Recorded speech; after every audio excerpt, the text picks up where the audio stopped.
Hi hello guys, welcome back to Aadya colourful. ನಾನು Suma. Friends, ಇವತ್ತಿನ ವಿಡಿಯೋದಲ್ಲಿ ಒಂದು ಬ್ರೇಕ್ಫಾಸ್ಟ್ ರೆಸಿಪಿನ ನಿಮ್ಮ ಜೊತೆ ಶೇರ್ ಮಾಡ್ಕೊಳ್ತಾ ಇದ್ದೀನಿ.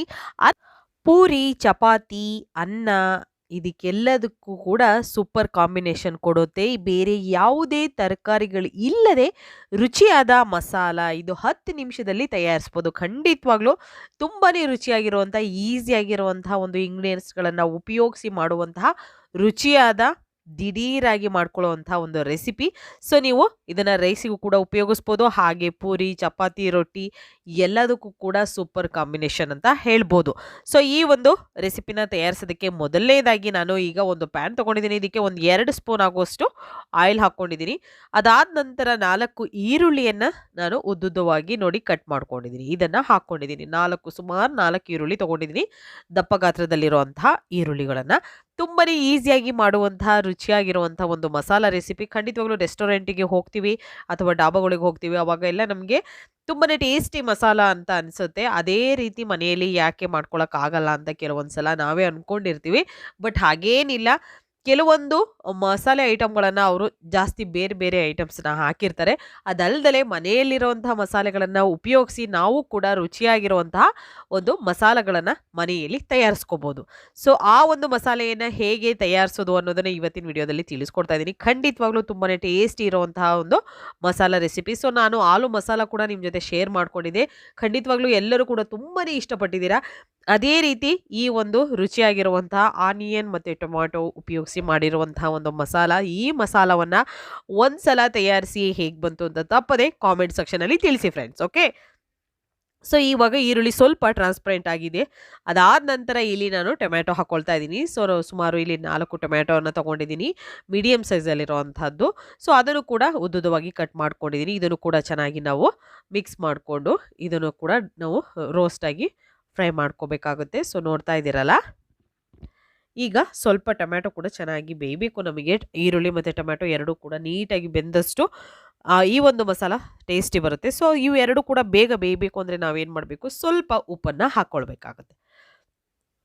ಈಗ ಉಪ್ಪನ್ನು ಹಾಕಿದ ನಂತರ ಒಂದ್ಸಲ ಚೆನ್ನಾಗಿ ಮಿಕ್ಸ್ ಮಾಡ್ಕೊಳ್ಳೋಣ.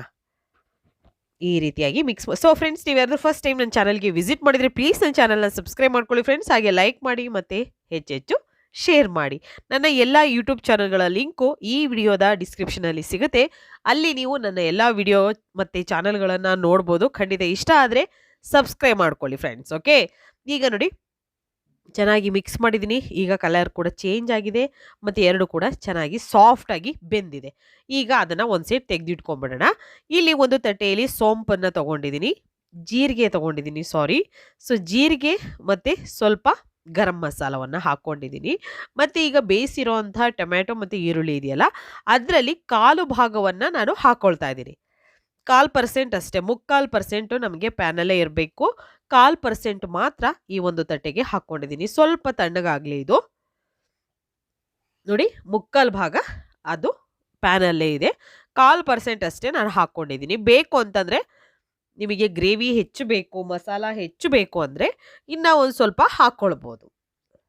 ಈಗ ಮಿಕ್ಸಿ ಜಾರಿಗೆ ಈ ಒಂದು ಟೊಮ್ಯಾಟೊ ಮತ್ತು ಈರುಳ್ಳಿಯ ಮಿಶ್ರಣ ಕೂಡ ಹಾಕ್ಕೊಂಡಿದ್ದೀನಿ ನಾನು. ಹಾಗೆ ಜೀರಿಗೆ ಒಂದು 3/4 ಸ್ಪೂನ್ ಆಗುವಷ್ಟು ಜೀರಿಗೆ, ಒಂದು 1/4 ಟೀ ಸ್ಪೂನ್ ಆಗುವಷ್ಟು ಗರಂ ಮಸಾಲ ತೊಗೊಂಡಿದ್ದೀನಿ ನಾನಿಲ್ಲಿ, ಅದನ್ನು ಕೂಡ ಹಾಕ್ಕೊಂಡಿದ್ದೀನಿ.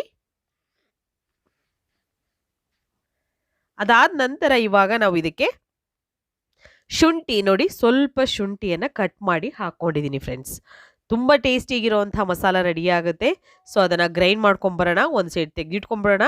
ಈಗ ಅದೇ ಪ್ಯಾನಿಗೆ ಈರುಳ್ಳಿ ಮತ್ತು ಟೊಮ್ಯಾಟೊನ ಫ್ರೈ ಮಾಡಿರೋಂಥ ಪ್ಯಾನ್ ಇತ್ತಲ್ಲ, ಸೊ ಅದಕ್ಕೆ ಇನ್ನೊಂದು 2 ಟೇಬಲ್ ಸ್ಪೂನ್ ಆಗುವಷ್ಟು ಆಯಿಲ್ ಹಾಕ್ಕೊಳ್ತಾ ಇದ್ದೀನಿ. 2 ಟೇಬಲ್ ಸ್ಪೂನ್ ಆಗುವಷ್ಟು ಆಯಿಲ್ ತೊಗೊಂಡಿದ್ದೀನಿ ಇಲ್ಲಿ.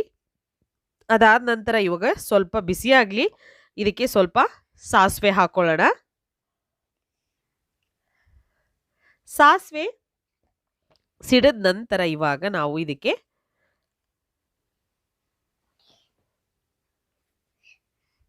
ನೋಡಿ,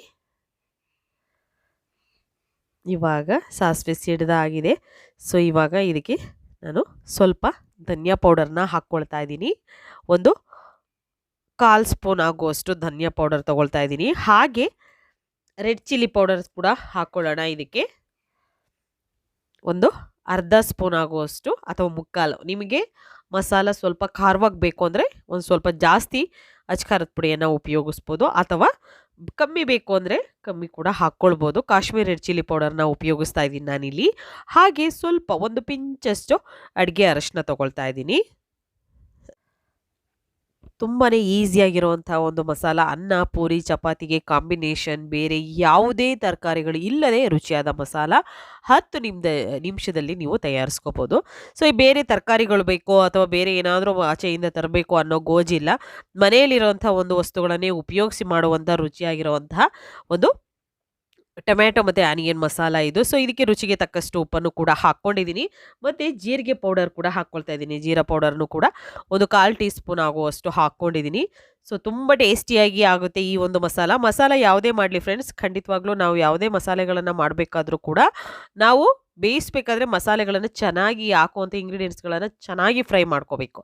ಸೊ ಅದು ತುಂಬಾ ಇಂಪಾರ್ಟೆಂಟ್ ಆಗಿರುತ್ತೆ. ಆವಾಗ ನಮಗೆ ಎಲ್ಲ ರೆಸಿಪಿಗಳು ಕೂಡ ತುಂಬ ಚೆನ್ನಾಗಿ ಬರುತ್ತೆ. ಇಲ್ಲ ಅಂತಂದರೆ ಖಂಡಿತವಾಗ್ಲೂ ಚೆನ್ನಾಗಿ ಬರೋದಿಲ್ಲ. ಸೊ ಅದಕ್ಕೋಸ್ಕರ ಮತ್ತೆ ರುಬ್ಬಿರೋಂಥ ಮಿಶ್ರಣ ಇದೆಯಲ್ಲ ಅದನ್ನು ಕೂಡ ಇವಾಗ ಹಾಕ್ಕೊಳ್ತೀನಿ. ಎಣ್ಣೆಯಲ್ಲಿ ಹಾಕಿದ ನಂತರ ನೋಡಿ ಚೆನ್ನಾಗಿ ಅದನ್ನು ಮಿಕ್ಸ್ ಮಾಡ್ಕೊಳ್ಳೋಣ. ಫಸ್ಟು ನೀಟಾಗಿ ಮಿಕ್ಸ್ ಮಾಡಿಕೊಂಡು ಇದನ್ನು ಫ್ರೈ ಮಾಡ್ಕೋಬೇಕು ನೀಟಾಗಿ. ಒಂದು 2 ನಿಮಿಷ ಆದರೂ ಇದನ್ನು ಚೆನ್ನಾಗಿ ಫ್ರೈ ಮಾಡ್ಕೊಳ್ಳೋಣ ಎಣ್ಣೆಯಲ್ಲಿ. ಅದಾದ ನಂತರ ಅದು ಸೈಡಲ್ಲಿ ಇರೋವಂಥದ್ದೆಲ್ಲ ನೀಟಾಗಿ ಮಿಕ್ಸ್ ಆದ ನಂತರ ಅದೇ ತಾನಾಗಿಯೇ ಎಣ್ಣೆಯನ್ನು ಬಿಟ್ಕೊಳ್ಳುತ್ತೆ. ಚೆನ್ನಾಗಿ ನೋಡಿ ಮಿಕ್ಸ್ ಆಗಿದೆ, ಕಲರ್ ಕೂಡ ಚೇಂಜ್ ಆಗ್ತಿದೆ ನೋಡ್ಬೋದು ನೀವೇ.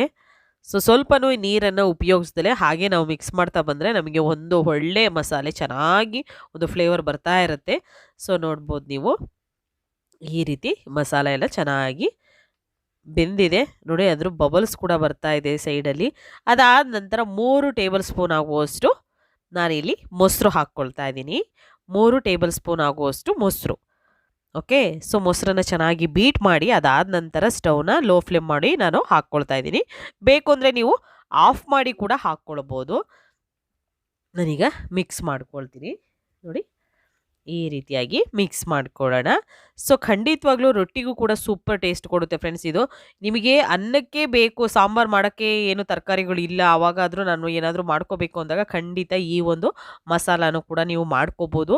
ಅನ್ನಕ್ಕೂ ಕೂಡ ಮತ್ತು ಪೂರಿ ಚಪಾತಿ ರೊಟ್ಟಿ ಈ ಥರದ್ದು ಎಲ್ಲ ಒಂದು ರೆಸಿಪಿಗೂ ಕೂಡ ಇದು ಒಂದು ಸೈಡ್ ಡಿಶ್ ಆಗಿ ನೀವು ಮಾಡ್ಕೋಬೋದು. ಈಗ ನೋಡಿ ಮಿಕ್ಸ್ ಮಾಡ್ಕೊಂಡಿದ್ದೀನಿ ನೀಟಾಗಿ. ಮೊಸರೆಲ್ಲ ಹಾಕಿದ ನಂತರನೂ ಕೂಡ ನೀರನ್ನು ಉಪಯೋಗಿಸಿಲ್ಲ. ಇವಾಗ ನೀರನ್ನು ಹಾಕ್ಕೊಳ್ಳೋಣ. ಮಸಾಲೆ ಚೆನ್ನಾಗಿ ಎಣ್ಣೆಯಲ್ಲಿ ಫ್ರೈ ಆದರೆ ಅಷ್ಟೇ ನಮಗೆ ಈ ಒಂದು ರೆಸಿಪಿಗಳು ಸೂಪರ್ ಟೇಸ್ಟ್ ಇರುತ್ತೆ. ಇವಾಗ ಸ್ವಲ್ಪ ನೀರು ಹಾಕ್ಕೊಳ್ತಾ ಇದ್ದೀನಿ, ನೋಡ್ತಾ ಇದ್ದೀರಲ್ಲ, ನೀರು ಹಾಕ್ಕೊಳ್ಳೋಣ. ಮಸಾಲೆ ನಿಮಗೆ ಸ್ವಲ್ಪ ಥಿಕ್ಕಾಗಿರಬೇಕು, ಗಟ್ಟಿಯಾಗಿರಬೇಕು, ಚಪಾತಿ ಮತ್ತು ಪೂರಿಗೆ ಅನ್ನೋದಾದರೆ ನೀವು ಸ್ವಲ್ಪ ನೀರನ್ನು ಕಮ್ಮಿ ಉಪಯೋಗಿಸಿ. ಅನ್ನಕ್ಕಾದರೆ ಇನ್ನು ಸ್ವಲ್ಪ ನೀರು ಸ್ವಲ್ಪ ಜಾಸ್ತಿ ಹಾಕ್ಕೊಳ್ಬೋದು. ಸೊ ಜಾಸ್ತಿ ಅಂದರೆ ಸಾಂಬಾರು ಥರ ಬೇಡ, ಸ್ವಲ್ಪ ಗೊಜ್ಜು ಥರ ಮಾಡಿಕೊಂಡು ನೀವು ಮಾಡ್ಕೋಬೋದು. ಇವಾಗ ನೋಡಿ ಈ ರೀತಿ ನೀರು ಹಾಕಿದ ನಂತರ ಅದನ್ನು ಒಂದು ಕುದಿ ಬಂದ ನಂತರ ಇವಾಗ ನಾವು ಪ್ಯಾನಲ್ಲಿ ಇರುವಂತಹ ಟೊಮ್ಯಾಟೊ ಮತ್ತು ಈರುಳ್ಳಿಯನ್ನು ಹಾಕ್ಕೊಳ್ತಾ ಇದ್ದೀನಿ. ಅದನ್ನು ಹಾಕಿ ಒಂದು ಸಲ ಮಿಕ್ಸ್ ಮಾಡ್ಕೊಳ್ಳೋಣ. ಚೆನ್ನಾಗಿ ಇದನ್ನು ಮಿಕ್ಸ್ ಮಾಡ್ಕೊಳ್ತಾ ಇದ್ದೀನಿ. ನೋಡ್ತಾ ಇದ್ದೀರಲ್ಲ, ಈ ರೀತಿಯಾಗಿ ನಾವು ಮಿಕ್ಸ್ ಮಾಡ್ಕೋಬೇಕು. ಸೊ ಮಿಕ್ಸ್ ಆಗಿದೆ, ಚೆನ್ನಾಗಿ ಮಿಕ್ಸ್ ಆಗಿದೆ. ಸ್ವಲ್ಪ ನೀರು ಬೇಕು ಅಂತಂದರೆ ನೀವು ಹಾಕ್ಕೊಳ್ಬೋದು, ಮತ್ತೆ ಸ್ವಲ್ಪ ಗಟ್ಟಿ ಆಯಿತು ಅನ್ನೋದಾದರೆ. ಇಲ್ಲಿ 1 ಟೇಬಲ್ ಸ್ಪೂನ್ ಆಗುವಷ್ಟು ಕಸೂರಿ ಮೇಥಿಯನ್ನು ಹಾಕ್ಕೊಳ್ತಾ ಇದ್ದೀನಿ. ಹಾಕಿ ಅದನ್ನು ಒಂದು ಸಲ ಮಿಕ್ಸ್ ಮಾಡ್ಕೊಳ್ಳೋಣ ನೀಟಾಗಿ. ನೋಡ್ತಾ ಇದ್ದೀರಲ್ಲ, ಈ ರೀತಿಯಾಗಿ ಮಿಕ್ಸ್ ಮಾಡಿಕೊಂಡು ಸ್ವಲ್ಪ ನೀರನ್ನು ಹಾಕ್ಕೊಂಡಿದ್ದೀನಿ. 1-2 ಟೇಬಲ್ ಸ್ಪೂನ್ ಆಗೋಷ್ಟು ನೀರು ಹಾಕ್ಕೊಂಡಿದ್ದೀನಿ ಮತ್ತೆ ನಾನು. ಅದಾದ ನಂತರ ಸ್ವಲ್ಪ ಕೊತ್ತಂಬರಿ ಸೊಪ್ಪನ್ನು ಹಾಕಿ ಅದನ್ನು ಮುಚ್ಚಳವನ್ನು ಮುಚ್ಚಿದ್ದೀನಿ. ಮುಚ್ಚಿದ ನಂತರ 1-2 ನಿಮಿಷ ಅದು ಚೆನ್ನಾಗಿ ಬೇಯಲಿ. ಅದಾದ ನಂತರ ನೋಡ್ತಾ ಇದ್ದೀರಲ್ಲ ಎಷ್ಟು ಚೆನ್ನಾಗಿ ಸೈಡಲ್ಲೆಲ್ಲ ಎಣ್ಣೆ ಬಿಟ್ಕೊಳ್ತಾ ಇದೆ, ಮಸಾಲೆ ಎಲ್ಲ ಎಷ್ಟು ಚೆನ್ನಾಗಿ ಬೆಂದಿದೆ ಅಂತ. ಈಗ ಮತ್ತೆ ಮಿಕ್ಸ್ ಮಾಡ್ಕೊಳ್ಳೋಣ ನೀಟಾಗಿ. ಈರುಳ್ಳಿ ಟೊಮ್ಯಾಟೊ ಗ್ರೇವಿ ಅಥವಾ ಮಸಾಲ ರೆಡಿಯಾಗಿದೆ. ನೀವು ಕೂಡ ಮನೆಯಲ್ಲಿ ಆನಿಯನ್ ಟೊಮ್ಯಾಟೊ ಮಸಾಲವನ್ನು ತಯಾರಿಸಿ ಮತ್ತು ಹೇಗೆ ಬಂತು ಅಂತ ತಪ್ಪದೇ ತಿಳಿಸ್ಬೇಕು ನನಗೆ. ಸೊ ಇವತ್ತಿನ ವಿಡಿಯೋ ಸ್ವಲ್ಪನಾದರೂ ಇಷ್ಟ ಆಗಿದ್ರೆ ಚಾನಲ್ನ ಸಬ್ಸ್ಕ್ರೈಬ್ ಮಾಡ್ಕೊಳ್ಳಿ, ಹಾಗೆ ಲೈಕ್ ಮಾಡಿ ಮತ್ತು ಹೆಚ್ಚೆಚ್ಚು ಶೇರ್ ಮಾಡಿ. ಇವತ್ತಿನ ವಿಡಿಯೋನ ಇಲ್ಲಿಗೆ ಮುಗಿಸ್ತಾ ಇದ್ದೀನಿ. ಮತ್ತೆ ಇನ್ನೊಂದು ಹೊಸ ವಿಡಿಯೋ ಜೊತೆ ಬರ್ತೀನಿ. ಅಲ್ಲಿವರೆಗೂ ಟೇಕ್ ಕೇರ್, ಬಾಯ್.